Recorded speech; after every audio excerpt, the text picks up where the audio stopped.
누가 왜 공수처를 이렇게 계속 흔들고 압박하려 하는가 하는 문제도 단순히 이게 언론의 문제는 아니죠. 언론에다가 뭔가 땔감을 공급해서 그걸 흠집을 내고 싶어하는 사람들이 있는 것이고, 그 사람들은 왜 그런가에 대해서도 한번 살펴볼 필요가 있다고 생각합니다. TV조선을 포함해서 대한민국과 세계 모든 언론이 다른 나라의 대통령을 상대로 이름을 언급하면서 쌍욕을 했다는 대통령의 얘기에 대해서 보도를 했음에도 불구하고 그런 보도는 사실이 아니다라고 얘기하시는 분들이 지금 한 가지 보도만 놓고 이렇게 집요하게 얘기하는 것은 분명히 이유가 있는 것 같습니다.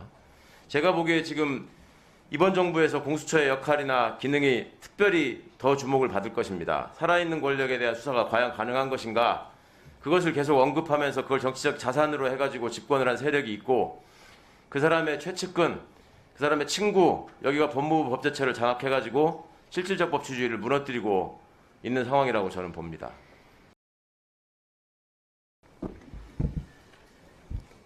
이제 오늘도 감사원의 감사 얘기 뭐 이런 것들이 나왔는데, 어제 감사원 감사 과정에서 한겨레 보도가 오보라는 거를 전제로 해서 보도 하나 난 거를 가지고 지금 특정감사의 감사위원회 의결 여부를 따지는 것 자체가 문제인 것처럼 말씀하시던 분들이 정작 감사원장은 의결이 없었다는 사실을 결국 인정했고 실토했고, 오늘은 지금 특정 언론에, 그것도 성향이 분명한 언론 보도 하나를 놓고 지금 위원장님 포함해서 여러 위원들께서 증언을 하고 명백히 사실관계가 사실이 아니다라고 말씀하시는 분들에게 집요하게 계속 추궁하는 듯한 모습을 보이는 것은 뭔가 의도가 있으신 것 같아요. 그 부분에 대해서는 아마 이 참석하신 분들께서 돌아가셔서 한번 잘 의논을 해보시고 판단해 보시는 게 좋을 것 같고, 누가 왜 공수처를 이렇게 계속 흔들고 압박하려 하는가 하는 문제도 단순히 이게 언론의 문제는 아니죠. 언론에다가 뭔가 땔감을 공급해서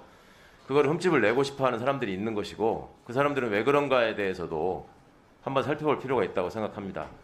TV조선을 포함해서 대한민국과 세계 모든 언론이 다른 나라의 대통령을 상대로 이름을 언급하면서 쌍욕을 했다는 대통령의 얘기에 대해서 보도를 했음에도 불구하고 그런 보도는 사실이 아니다라고 얘기하시는 분들이 지금 한 가지 보도만 놓고 이렇게 집요하게 얘기하는 것은 분명히 이유가 있는 것 같습니다.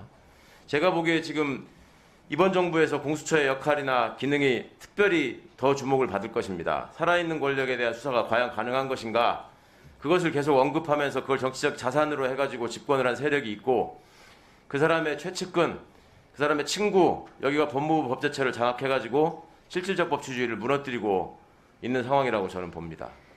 그리고 그 와중에 특별감찰관도 없고 민정수석실도 폐지하고 대통령과 그 측근에서 벌어지고 있는 온갖 추문들은 지금 연일 언론을 통해서 보도가 되고 있고, 이거를 제대로 수사하고 지금 처벌할 수 있는 곳은 공수처밖에 없고, 그런데 공수처에 대해서는 이토록 집요하게 여러 카르텔들이 연합을 해가지고 공격을 하고, 심지어는 대통령이 직접 공수처법 제24조는 독소조항이다 이렇게까지 언급을 하고 법무부 장관도 거기에 동조하고 이러는 상황입니다. 앞으로 어떻게 나올지도 또 뻔한 상황이죠. 이 24조가 정말로 독소조항이라고 생각하는지, 저는 공수처법의 가장 핵심이 이 24조라고 생각하는데, 이 문제에 대해서 어떻게 생각하고 어떻게 대처하실 것인지, 그 다음에 또 하나는 SFO를 갔다 오셔서 몇 년 동안 우리도 소위 말해서 공쳤다, 좀 기다려라 보라고 얘기를 했다는데, 그게 어떤 계기를 통해서 어떤 상황에서 극복돼서 제대로 기능을 할 수 있다고 그쪽에서 얘기를 한 것인지, 어떤 부분이 참고가 되셨는지 그 부분 명확하게 좀 짚어서 답변해 주시면 좋겠습니다. 뭐 제가 어쨌든 SF하고 얘기를 한 것은, 우리 이제 한국에서는 지금 우리 수사 실적이 없다. 그래서 뭐 이제 폐지 얘기도 있다. 제가 이제 그런 얘기를 했더니 그게 뭐 한국 얘기만이 아니고 영국도 지금 SF가 1986년에 생겼거든요.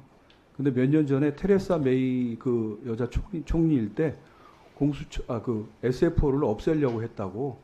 그거 당신들만의 일이 아니라고. 그러니까 지금 한 거의 30년 된 기관도 지금 어쨌든 권력자는 이제 없애려고 할 수가 있다. 이런 얘기를 저도 들었습니다.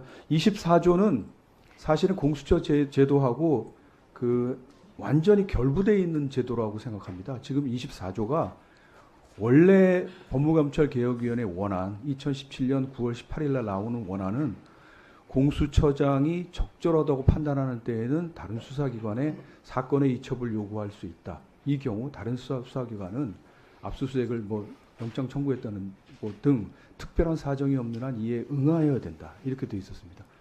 그거를 그 법무부에서 TF를 만들어서 검사님들이 TF를 만들어서 조항을 바꾼 것은 거기다가 이제 중복 수사 요건을 넣습니다. 공수처의 수사와 다른 수사기관의 수사가 중복될 경우, 그 다음에 요건을 넣은 것이 사건의 진행 정도 및 공정성 논란 등에 비추어 공수처장이 공수처에서 수사하는 게 적절하다고 판단하는 경우에 이첩을 요청할 수 있다. 그리고 뒤에 뭐 응하여야 된다 이런 조문은 없습니다. 그래서 제가 판단하기에는 어쨌든 검찰의 의견이 그 중복 요건, 수사 중복, 사건의 진행 정도, 공정성 논란이 요건이 들어가면서 요건을 훨씬 강화했단 말이죠. 그래서 어쨌든 그 필요하다고 의견이 반영이 된 것인데 그것은 공수처가 이런 작은 규모로 출발하는 공수처는 사건을 선택과 집중을 할 수밖에 없다. 그게 결국은 24조 1항에서 할 사건은 갖고 와서 하거나 하지 않을 사건은 이첩을 하거나 24조 3항에 의해서 저는 이 공수처가 설계가 이렇게 된 거에 구조적으로 24조 1항은 아주 본질적인 조항이다. 그리고 여기에는 이미 법무부 검찰의 의견이 이미 반영된 것이다. 국회의 자, 원활한 통과를 위해서. 자, 그래서 그런 의견입니다. 네, 권인숙 의원님 질의해 주시기 바랍니다.